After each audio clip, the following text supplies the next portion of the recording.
যে জিন্দিগি সেজদা নাই, যে জীবন মনের ইচ্ছা মতো চলে, এটা মানুষের জীবন না। না বাপ, আপনার সন্তান মানুষ হয় নাই যে বেনামাজি। সাফ বললাম, এটা অমানুষ, অমানুষ। এটা আপনি মানুষ বানাইতে পারেন নাই, আপনার জিন্দিগি ব্যর্থ। ওই বাবার জীবন ব্যর্থ, মুসলমান হওয়ার পরেও যে তার সন্তানকে নামাজি বানাইতে পারে। ওই মার জিন্দিগি ব্যর্থ, মুসলমান হওয়ার পরেও যে তার মেয়েকে পর্দানশীল বানাইতে পারে নাই। ওই জিন্দিগি ব্যর্থ জিন্দিগি। ঘর করে দিছে, ঘর করে দিছে। আমনে মূল্য ঘর করতে পারলে হইলে আর বহুত ব্যাড হইতে এরকম দুনিয়াতে। ছোটবেলায় বাচ্চার বাপ মরিয়া গেছে, হেইতে বড় হইয়া বিল্ডিং করছে, ঘর করছে, বিয়ে করছে, জমি জামা কিনছে। এটি অসুবিধা নেই, আমনে মরিয়া দেখেন হইতে পারবো? বলেন এরকম নাই তো? আপনি একেবারে উল্টে এলেছেন, ঘর করে দিছেন। ঘর করে দিছেন কি আবার?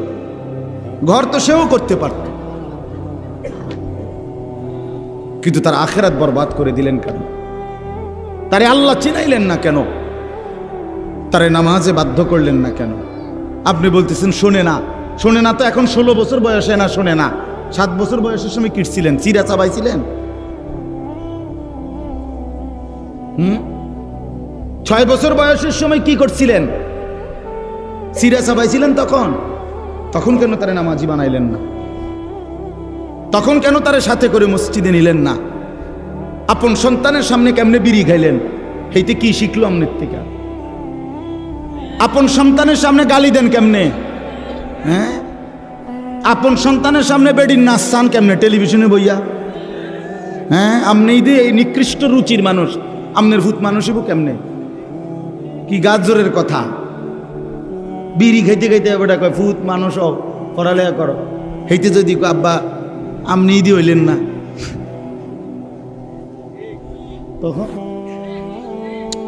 তখন কি জবাব কি? আপনি ইদি হইলেন না। এজন্য বাপ আমার, বন্ধু আমার, জিন্দিগির কদর করেন, হায়াতের কদর করেন। প্রতি সেকেন্ড, প্রতি সময়, প্রতি ঘন্টা, প্রতি মিনিট আর আসবে না, আর আসবে। প্রতিটা সেকেন্ড আর আসবে না, আর আসবে। এই যে 17ই অক্টোবর 2024 রোজ বৃহস্পতিবার, ঠিক এই শিরোনাম পৃথিবীতে আর কোনোদিন হবে না। হবে আগামী বছর 17ই অক্টোবর আসবে, সেটা তো 2025 সাল। আগামী সপ্তাহে বৃহস্পতিবার হবে, কিন্তু সেটা তো 17 তারিখ না, 24 তারিখ।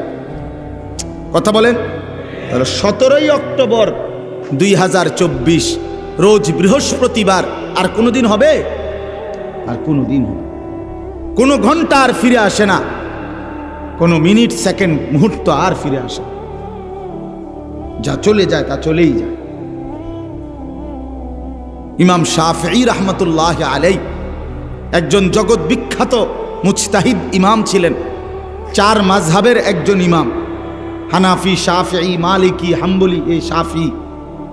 উনি বলেন, আমার সারা জিন্দিগি আমি আউলিয়া, বুজুর্গ, ওলামা, আল্লাহর প্রিয় বান্দাদের কাছে আসা যাওয়ার বরকতে, জগৎ বিখ্যাত আলেম, উনি বলেন আমি 2টা কথা শিখছি শুধু সারা জীবনে। কি শিখলাম? 1 নাম্বার শিখছি, আল ওয়াক্তু সাইফুন ইন লাম তাকতাহু কাতাআকা। আমি প্রথম কথা শিখছি যে সময় হলো তরবারির মতো, তুমি যদি তাকে না কাটো সে তোমারে কেটে ফেলবে। তুমি যদি না ভাগ করো, আমি আধা ঘন্টা বিশ্রাম করব, 10 মিনিট নাস্তা করব, জোহরের নামাজ আমার 1টা 30-এ, আমি 12টা 50-এর ভিতরে আমার কাজ শেষ করব, 1টা 10-এর ভিতরে গোসল করে নামাজের জন্য রেডি হয়ে যাব। হ্যাঁ, আসরের নামাজ আমার 4টা 15-তে, আমারে 3টা 50-এর ভিতরে উঠে যাইতে হবে, অজু করে নামাজে যাইতে হবে। এভাবে সব কাজ যদি তুমি কাইটা সময়ের মধ্যে ভাগ না করো, সময় তোমারে কাটতে কাটতে তোমার উপর দিয়ে চলে যায়। আপনারা যখন রাত্রেবেলা, আমি অনেক সময় এটা খেয়াল করি, রাত্রেবেলা নীরবে যখন আমরা ঘুমাই, লাইট বন্ধ হয়ে যায়, তখন ওই দেওয়াল ঘড়ির কাঁটা খেয়াল করেন যে সেকেন্ডের কাঁটা এটা যে ঘুরে, এটা কট কাট কাট কাট কাট কাট করে, মানে ছোট্ট ছোট একটা আওয়াজ করতে করতে এটা ঘুরে। তা আমার সব সময় এটার আওয়াজটা মনেই হয় যে এটা যেন আমারে কাটতে কাটতে চলে যাচ্ছে। তো আমি যদি সময়কে কাজে না লাগাই, আমি যদি সময়কে ভাগ না করি ইবাদতের জন্য, আখিরাতের জন্য, দুনিয়ার জন্য, ব্যবসাও করবেন, নামাজও পড়বেন, বাজারও করবেন, জামাতও ধরবেন, আপনি মিলাইয়া নিবেন, আপনি ভাগ করে নিবেন, সাজায়া নিবেন। হযরত বলেন ইমাম শাফিঈ, নাই তো সময় তোমারে কেটে কেটে চলে যাবে। 10টা বাজে ঘুমাইছেন, উঠে দেখবেন 6 ঘন্টা চলে গেছে। 12টা বাজে ঘুমাইছেন, উঠে দেখবেন 3 ঘন্টা চলে গেছে। আপনার জন্য একটি সেকেন্ড সময় দাঁড়াবে না। দাঁড়াবে কি বাপ? দাঁড়াবে না। কাজে লাগাইলেও চলে যাবে সময়, কাজে না লাগাইলেও সময় চলে যাবে। রাত শেষ হয়ে যাবে, আজকের রাত শেষ হবেই, বাসর রাতও শেষ হবে, জেলখানার রাতও শেষ হবে, আর আসবে না সময়। আর 2 নাম্বার হলো, হযরত বলেন ইমাম শাফিঈ রাহমাতুল্লাহ আলাইহি, আমি দ্বিতীয় কথা শিখছি, নাফসুকা ইন শাগালতাহা বিল হক ওয়া ইল্লা শাগালাতকা বিল বাতিল। মনের চাহিদাকে যদি তুমি জোর কইরা নেক কাজে, হকের কাজে জোর কইরা যদি না লাগাও, তাইলে নফস, মনের চাহিদা তোমারে সারাক্ষণ গুনাহ আর নাফরমানির কাজে লাগায় রাখবে। তুমি ছাইরা দাও শুধু যে আমি আল্লাহর মাধন মানি না, রাসূলের কথা মানি না, কোরআনের কথা মানি না, ইসলামের কথা মানি না, কে কি বলছে এগুলো আমার দরকার নাই, আমার মনে যা চায় তাই করব। হযরত বলেন এই তুমি যদি মনের চাহিদাকে ছেড়ে দাও, তাহলে সে তোমার 24 ঘন্টা আল্লাহর নাফরমানির মধ্যে লাগায় রাখবে। এই যে মোবাইল টিপতে আছে রাতের 3টা বাজে, মোবাইলে টিপে, বুঝেন নাই? রাতেরও শেষ নাই, দিনেরও শেষ নাই, চলছে মোবাইল, চলছে নাচ গান, নর্তকী, ছবি, জিনা, ব্যভিচার, উলঙ্গ দৃশ্য, খালাস, জিন্দেগি শেষ, জিন্দেগি শেষ। হাঁটতে হাঁটতে মোবাইল টিপতেছে, পেশাব করতে আছে মোবাইল টিপতে আছে, বাথরুমের ভিতরে মোবাইল টিপতে আছে। মোবাইল তারে এমনে খাইছে যে এটার ভিতরে তার জিন্দেগি দিয়ে দিছে। হায় হায় মুসলমান, মুসলমানের নওজোয়ান, কোন যুবক তর তাজা নওজোয়ান এত ফালতু হয় না। তারে যুবক বলে না বেটা, যার জীবনে কোনো কর্মের উদ্দীপনা নাই, মেহনতের জজবা নাই, ফিকির নাই, দেশ গড়া, মানুষ গড়া, জাতি গড়া, ইসলাম রক্ষা করা, ইমানের জন্য জান কোরবানি করা, এমন হিম্মত যার মধ্যে নাই, ওইটা কোনো যুবকে না, এটা বুড়া, এটা অলস, অকর্মণ্য, অপদার্থ ছাড়ার কিচ্ছু না বেটা। 24 ঘন্টা শুধু তোর বেডি ছাড়া, নারী ছাড়া, নর্তকী ছাড়া, জিনা ব্যভিচার ছাড়া, উলঙ্গ দৃশ্য দেখা ছাড়া রাত কাটে না, দিন কাটে না। তুই একটা পচা গন্ধা মরা লাশ ছাড়া আর কিচ্ছু না বেটা। এটা ফালতু লোক বেটা, ফালতু লোক বেটা, এটা একটা বাজে লোক বেটা, অপদার্থ ছেলে তুই বেটা, অকর্মণ্য জিন্দিগি বুঝি আল্লাহ তাআলা এই শরীর, স্বাস্থ্য, যৌবন, শরীরের এই সৌন্দর্য আল্লাহ বুঝি দিছে হুদায় বেডি সাউনের লেগে। এটা বুঝি কথা হইল মিয়া? সারাদিন মোবাইল টিপবো, চুলেডারে বারবার ফিরাবে আর বন্ধুদের সাথে আড্ডা দিবি। এটা কিতা? এটা তো মানুষ না, এটা প্লাস্টিক। এ তো ফালতু লোক। যে জিন্দিগি মেহনত করে না, যে জীবন কর্ম করে না, যে জীবন ফিকির করে না, সেটা আবার কিসের জীবন? কেন আল্লাহ দিল দিলেন? কেন আল্লাহ চোখ দিলেন? কেন আল্লাহ কান দিলেন? কেন আল্লাহ শরীরের মধ্যে সক্ষমতা দিলেন? এই জন্য ভাইয়া আমার, বন্ধু আমার, সবাই মিলে আমরা ভাবা দরকার। চাচারা আপনাদেরকেও বলি, শেষ হায়াত আল্লাহ তাআলা চা দোকানের জন্য দেয় নাই। আপনার শেষ বয়স সারাদিন বইয়া বইয়া ফান খাওয়ানোর লেগে দেয় নাই। শেষ হায়াত আল্লাহ তাআলা বইয়া বইয়া বিড়ি খাওয়ানোর লেগে দেয় নাই। আপনি চা দোকানে বসে বসে বিড়ি খাবেন আর রঙিন টেলিভিশনে নর্তকীর ছবি দেখবেন, খোদার কসম, কবরের প্রথম ঘন্টাতে আপনি টের পাবেন আল্লাহর আযাব কত ভয়ঙ্কর। আপনি টের পাবেন। হ্যাঁ হ্যাঁ, আপনি তো মনে করেন না সুপারিশ, এটা মামুর বাড়ি না। হাউজে কাউসারের পানি এটি দোকানের পানির বোতল না, এইটা পানির বোতল না, বহুত দামি নিয়ামত। হ্যাঁ, হাউজে কাউসারের পানি এই পানির বোতল নাকি? তো আপনি এটা আপনি কইলেই তো দিয়ে লাগব। এইটাও তো এমনি দেয় না, এটাও তো কিনুন লাগে 15 টাকা দিয়ে। আর হাউজে কাউসারের এই দামি পানি রাসূলুল্লাহ সাল্লাল্লাহু আলাইহি সাল্লাম এমনি এমনি দিয়ে দিবে। আপনি বিড়ি খাইতে খাইতে হাউজে কাউসারের পানি খাই নেবেন। বাহ বাহ বাহ বাহ বাহ, ঘটনা কি তা? এটা এত সস্তা হয়ে গেল? হ্যাঁ, কি ঘটনাটা কি? আখেরাত এত সহজ মনে করলেন? আখেরাত এত কম দামি মনে করলেন? জান্নাত আপনি কি ছোট, জান্নাত কিটা আসলে? 2টা রুম আর একটা বাথরুম নাকি? 2টা রুম আর একটা বারিন্দা, এটা জান্নাত? তো আপনি কি মনে করছেন? এটা কি ভাবছেন? আল্লাহ আমাদেরকে মাফ করে দেন। এজন্য চলেন, আমিও ভাবি, আপনিও ভাবেন, বয়স্ক বাবারাও ভাবেন, নওজোয়ান ছেলে তোমরাও ভাবো।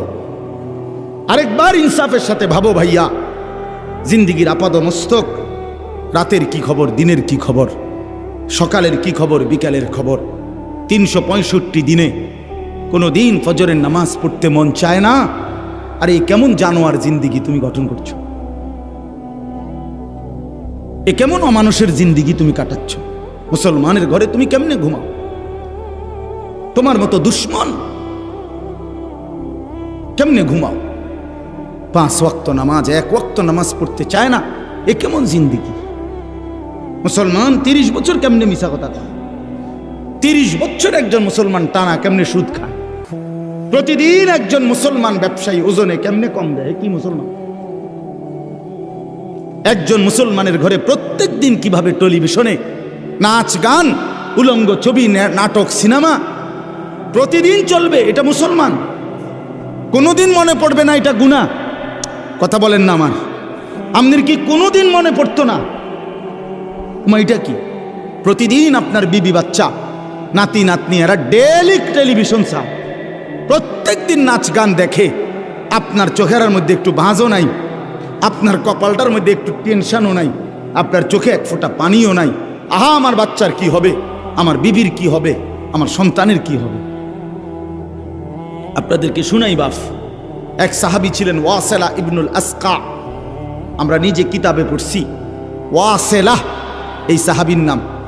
এই সাহাবী একদিন ওনার ছেলে, উনি মিশরে থাকতেন, ওনার ছেলে রোমে, মানে আজকের ইটালি, এই রোমের খ্রিস্টান বাহিনীর বিরুদ্ধে সাহাবী নবীজির ইন্তেকালের পরে সাহাবীর ছেলে যুদ্ধে গেছে কাফেরদের বিরুদ্ধে। যুদ্ধে খ্রিস্টান বাহিনী এই সাহাবীর ছেলেকে বন্দী করছে, বন্দী কইরা অন্ধকার কারাগারে আটকায় রাখছে। তো ওনার বাকি কাফেলার বাকি সদস্যরা আইসা মিশরে ওনার কাছে এই সংবাদ জানাইছে, আপনার সন্তানকে খ্রিস্টান বাহিনী বন্দী করে অন্ধকার কারাগারে আটকায়া রাখছে। আল্লাহর কসম, আমি নিজে কিতাবে পড়ছি, হযরত ওয়াসিলা এই সাহাবী প্রথম শব্দ চিৎকার দিয়া বলছে, আয় আল্লাহ, তাইলে আমার সন্তান নামাজ পড়বে কেন? অন্ধকার কারাগারে আমার সন্তানকে যে আটকায় রাখছে, ওই নামাজের ওয়াক্ত চিনবে কেমনে, আজান শুনবে কেমনে? ও তো আজান শুনবে না, ওইখানে ওয়াক্তও তো চিনবে না। এরপরে কিতাবে লিখছে, এই সাহাবী 5 ওয়াক্ত নামাজের পরে সময়ে, উনি 5 ওয়াক্ত নামাজের টাইমে ওই রোমের দিকে ফিরে উনি বলতেন, ইয়া বুনাইয়া কাদ হানা ওয়াক্তু সালাতিল ফজর, হে আমার সন্তান, ফজরের নামাজের ওয়াক্ত হইছে, ওঠো বাপ, নামাজ পড়ো। ছেলেটা যখন পরবর্তীতে মুক্তি পাইছে, ছেলে তার বাবাকে বলছে, আল্লাহর কসম বাবা, আপনার জবানের প্রতিবারের উচ্চারণ আল্লাহ আমার কানে পৌঁছাইছে, হাজার হাজার মাইল দূরে। এক বাবার প্রথম ফিকির সন্তানের জন্য কি বলেন না কেন? নামাজ। আমার ছেলের নামাজের কি হবে? আরো আশ্চর্য শুনেন, মুসলিম শরীফের হাদিস আছে, নবী সাল্লাল্লাহু আলাইহি সাল্লাম সাহাবীদেরকে একদিন শুনাইছেন যে আল্লাহর এই জমিনে শেষ জামানায় সর্বশ্রেষ্ঠ কাফের, সবচেয়ে বড় কাফের বের হবে। সেই কাফেরের নাম হলো দাজ্জাল, যে 40 দিনে লক্ষ কোটি কোটি মুসলমানের ঈমান নষ্ট করে কাফের বানায় ফেলবে। নাউযুবিল্লাহ। তো নবীজি বলছে সেই 40 দিন যে থাকবে দাজ্জাল পৃথিবীতে, এই 40 দিনের প্রথম দিন হবে 1 বছরের সমান। ইয়াউমুন কাসানাতিন, একদিন হবে প্রথম দিন 1 বছরের সমান, দ্বিতীয় দিন 1 মাসের সমান, তৃতীয় দিন 1 সপ্তাহের সমান, আর চতুর্থ দিন থেকে বাকি দিনগুলো 24 ঘন্টা, স্বাভাবিক এখনকার হিসাব। তাহলে প্রথম দিন কতটুকু?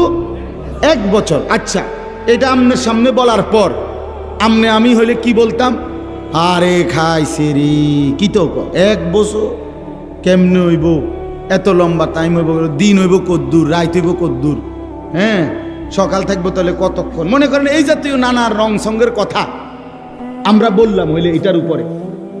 কিন্তু আল্লাহ রসুল সাল্লাল্লাহু আলাইহি সাল্লাম এটা বলার পর খেয়াল করেন, সাহাবায়ে কেরাম শুনছে, যারা ওনাদের সামনে নবীজি বলছেন, সাহাবায়ে কেরাম প্রথম প্রশ্ন করছে নবীকে কথা শুই না, যে ইয়া রাসূলুল্লাহ, এই দাজ্জাল বের হলে একদিন যে 1 বছরের সমান হবে, আমাদের প্রশ্ন হলো সেই দিন আমরা কি 1 বছরের নামাজ পড়বো নাকি 1 দিনের নামাজ পড়ব?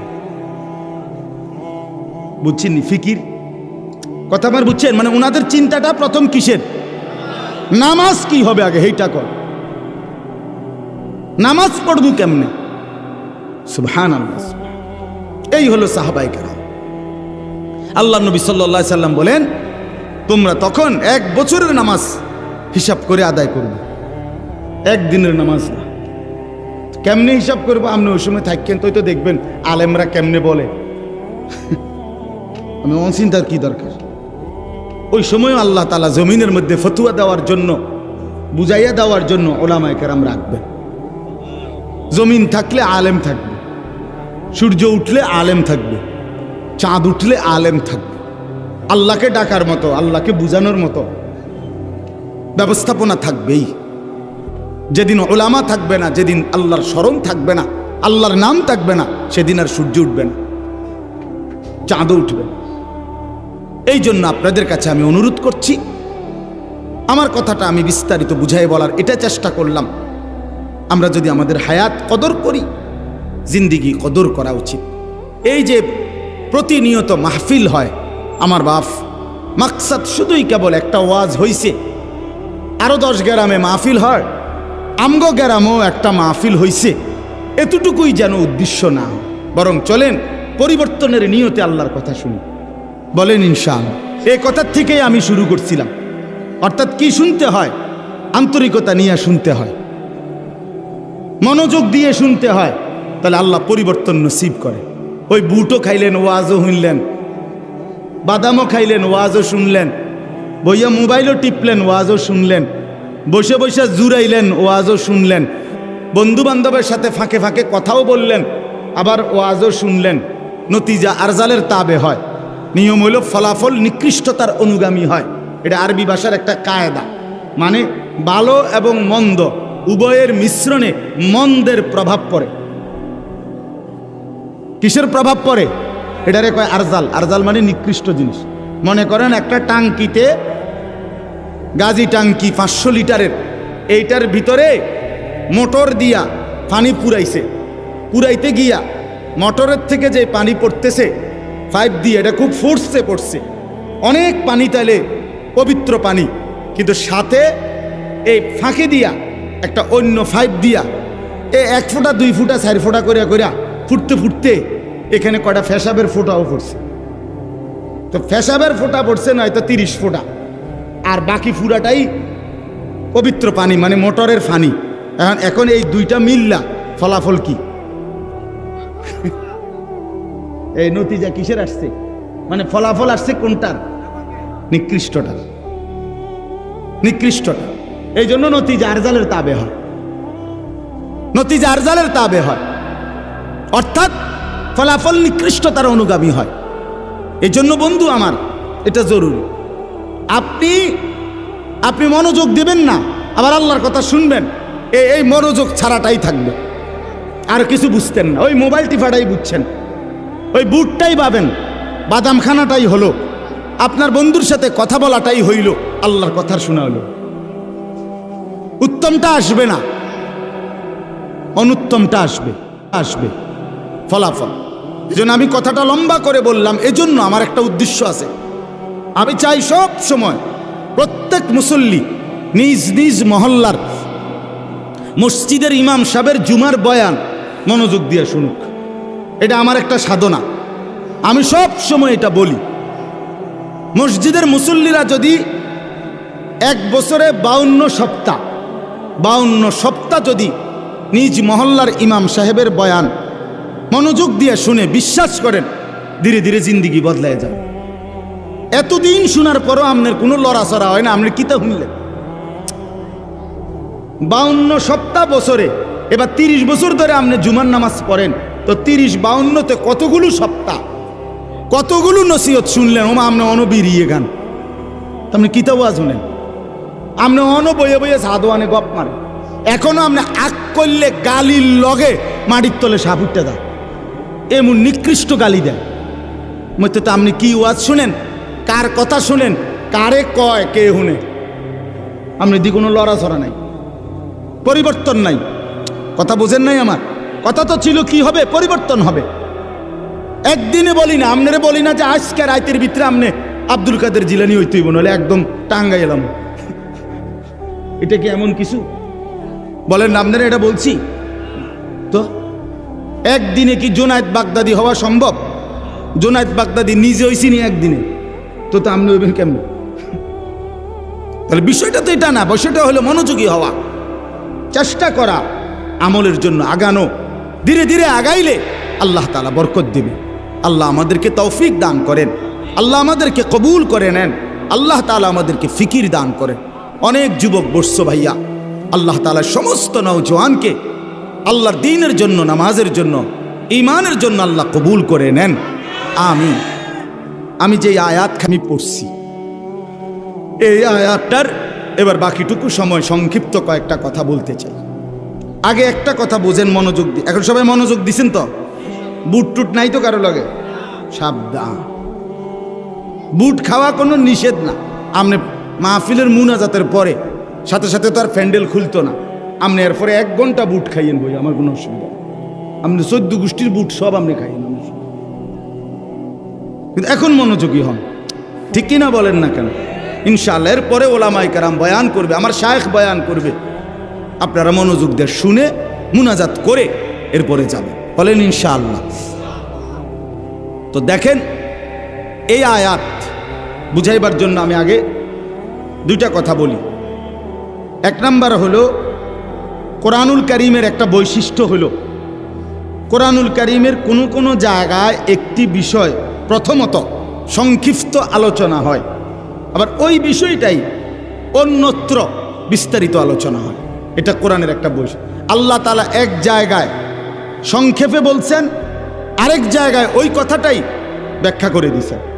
এজন্য কোরআনের ব্যাখ্যা কখনো কখনো কোরআনের অন্য আয়াত দ্বারা করা হয়। তাফসীরুল কোরআন বিল কোরআন, এটা হলো প্রথম কোরআনের তাফসীর। কোরআনের প্রথম তাফসীর করা হয় যে কোরআন দ্বারাই কোরআনের কি হয়, তাফসীর হয়। মানে একদিকে সংক্ষেপে, তো এইটাই আরেক দিকে বিস্তারিত আলোচনা আছে। তো কোরআনুল কারীমের মধ্যে সূরা ফাতিহা আমরা সবার মুখস্থ। আলহামদুলিল্লাহ সূরা পারেন না এমন ভাগ্যবান কে? হাত উঠানছে, আপনাদের কিন্তু ছবি উঠাইতাম। কথা বলেন না কেন? আলহামদুলিল্লাহি রাব্বিল আলামিন, এই সূরা আমরা আলহামদুলিল্লাহ সবাই পারি না? পারি। আচ্ছা, এই সূরাটা আমরা এইভাবে পারি কেন? সবাই পারি কেন? আমরা এত বেশিবার পড়ি কেন? আল্লাহ তাআলা সেই ফজরের নামাজ থেকে নিয়ে আসা পর্যন্ত ফরজেও, সুন্নতেও, নফলের মধ্যেও, ওয়াজিবের মধ্যেও, এছাড়াও যত নামাজ, তাহাজ্জুদ, আউয়াবিন, ইশরাক, চাশ, সমস্ত নামাজের মধ্যে আল্লাহ তাআলা সূরা ফাতিহাকে এভাবে প্রত্যেক রাকাতে অংশগ্রহণ অন্তর্ভুক্ত করাইলেন কেন? কারণ হলো, কথাটা খেয়াল করেন, এক মানুষের জীবনে, এই যে আমরা মানুষ, আমাদের জীবনের সবচেয়ে বেশি প্রয়োজন কি? সবচেয়ে বেশি প্রয়োজন হলো ভাতের থালা, নাকি? জি না, সবচেয়ে বেশি প্রয়োজন মানুষের হলো হেদায়েত। কি বলেন? বলেন। অর্থাৎ আমি আমার মন মতো চলবো না, আমারে আল্লাহ তাআলা যেন একটি সুনির্দিষ্ট পথ, দিক নির্দেশনা দেখাইয়া দেয়, আমি সেই পথে, সেই নির্দেশনা মেনে আমি চলবো, বিনিময়ে জান্নাতি হব। এইটা যদি মিলে যায়, আচ্ছা আপনারা আরো সহজে বুঝবেন। ইদানিং কালে, বর্তমান জামানায় মানুষ যখন নতুন কোনো জায়গায় আপনার যায়, তখন ওই বলে, ওরে যার জায়গা যাইতেছি লোকেশন পাঠান, তখন ওই বড় মোবাইলের মধ্যে কি পাঠায়?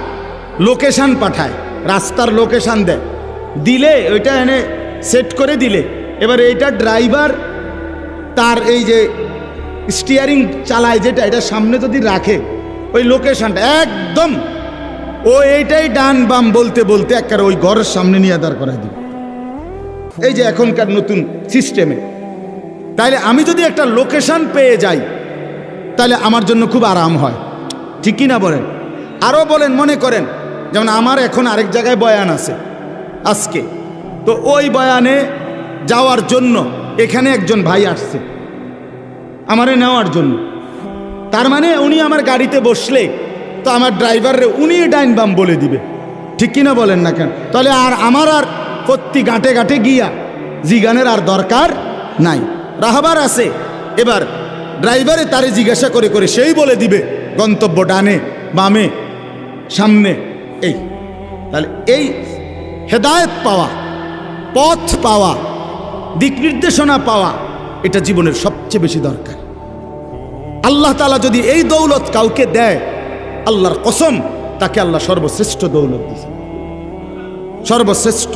যে আল্লাহ আমি এলোমেলো চলতে চাই না, আমি মন মতো চলতে চাই না, মন মতো চললে আমি পথ পাবো না, আমি রাস্তা পাবো না, আমি আপনাকে পাবো না, আমি আখিরাত পাবো না, আমি জান্নাত পাবো না।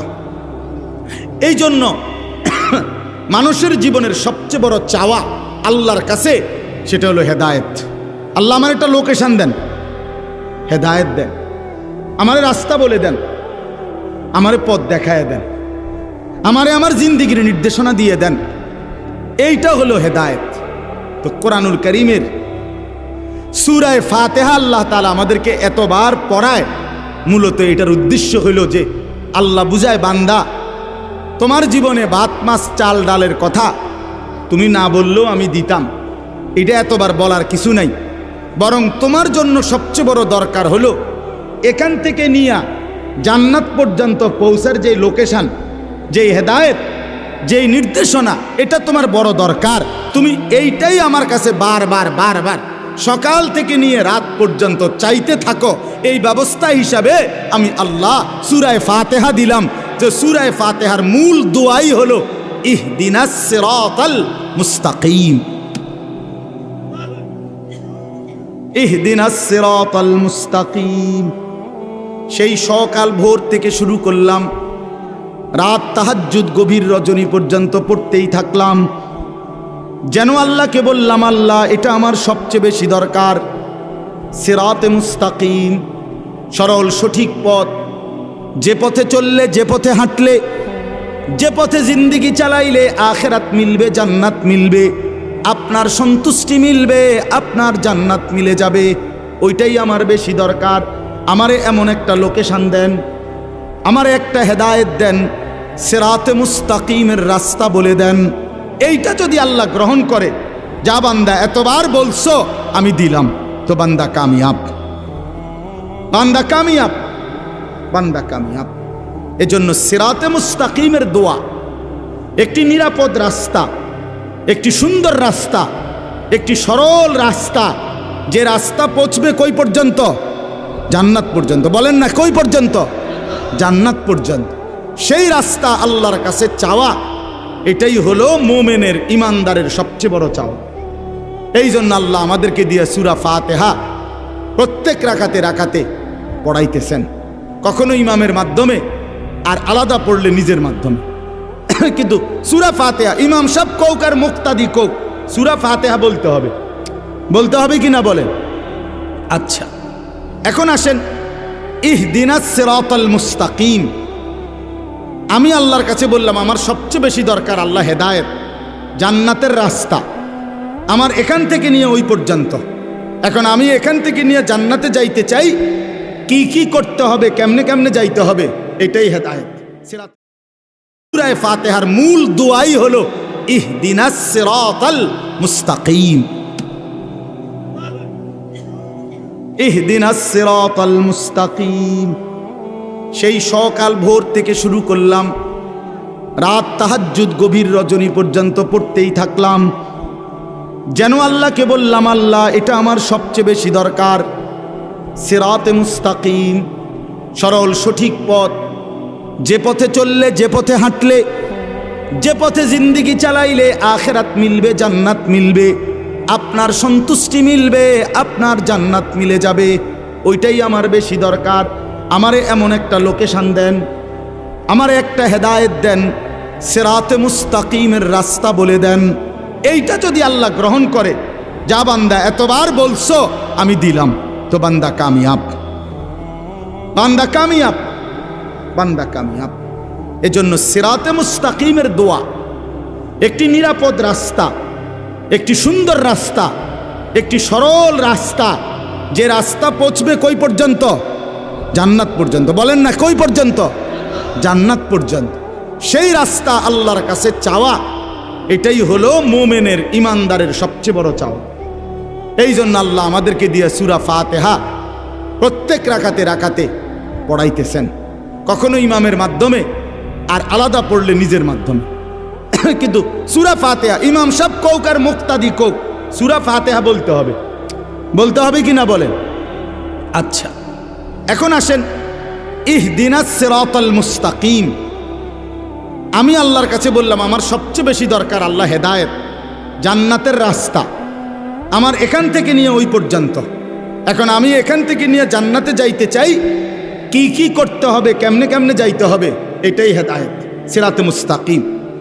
এখন মনে করেন এই দোয়াটা আল্লাহ কবুল করলো, করে আপনারে কোরআন শরীফের একটা বাংলা তরজমা, অনুবাদ, বুখারী শরীফ, মুসলিম শরীফ, তিরমিজি শরীফ, নাসাই শরীফ, আবু দাউদ শরীফ, ইবনে মাজা, মানে 6টি বিশুদ্ধ হাদিসের কিতাব, এগুলোর বাংলা অনুবাদ, বাংলা তরজমা আপনার কাছে কিন্না আমি আপনার জন্য আইনা এই 6টি হাদিসের কিতাব আর কোরআন শরীফের বাংলা তরজমা আপনার হাতে তুলে দিলাম, দিয়া বললাম ভাই এডির ভিতরেই হেদায়েত আছে, আমনে খুঁজালাম,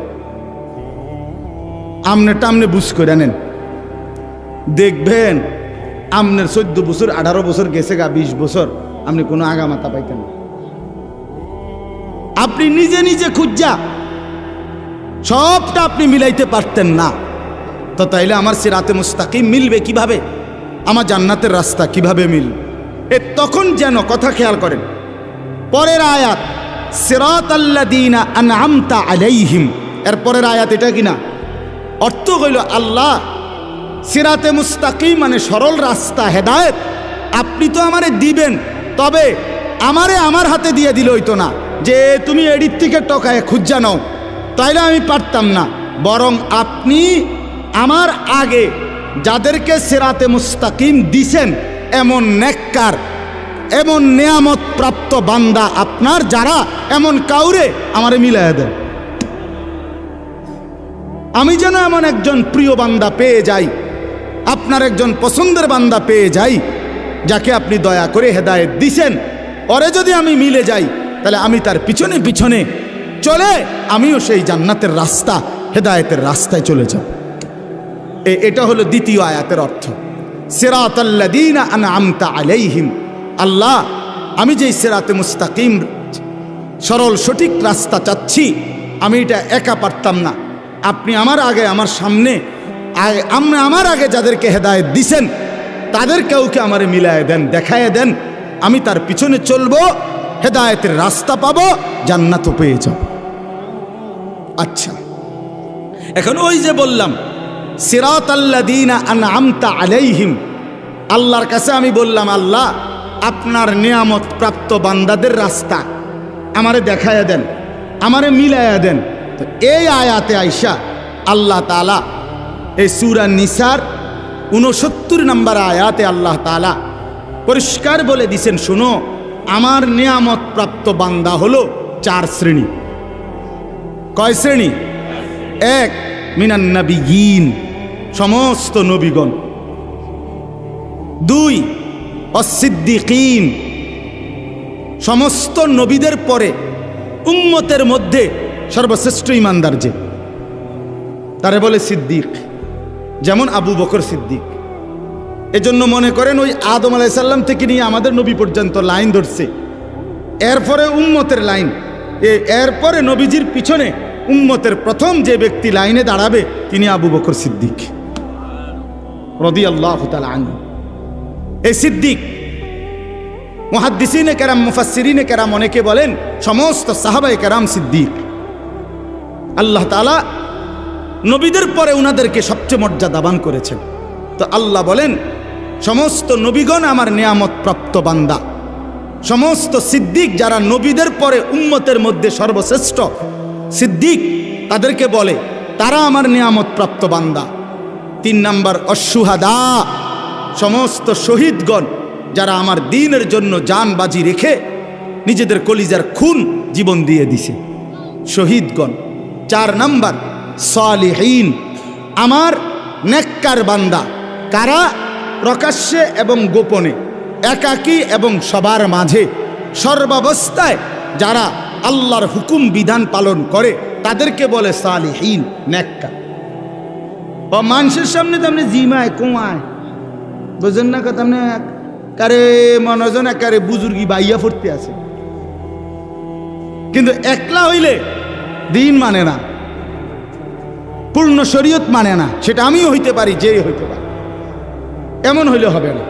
যার রাত দিন বরাবর, যার আলো অন্ধকার বরাবর, যার একাকী প্রকাশ্য বরাবর, যার মসজিদে ইবাদত যেমন আল্লাহর হুকুম মতো, তার বাজারের ব্যবসাও আল্লাহর হুকুম মতো। কথা বুঝছেন কি না বলেন? সর্বাবস্থায় সব হালাতে আল্লাহর হুকুমের উপরে যে নির্ভর করে থাকে তারে বলে সালিহিন, নেককার, আল্লাহর প্রিয় বান্দা, আল্লাহ ওয়ালা। তো আল্লাহ বলেন নবীগণ আমার নিয়ামত প্রাপ্ত, সিদ্দিকগণ আমার নিয়ামত প্রাপ্ত, শহীদগণ আমার নিয়ামত প্রাপ্ত, সালিহিন আমার নিয়ামত প্রাপ্ত।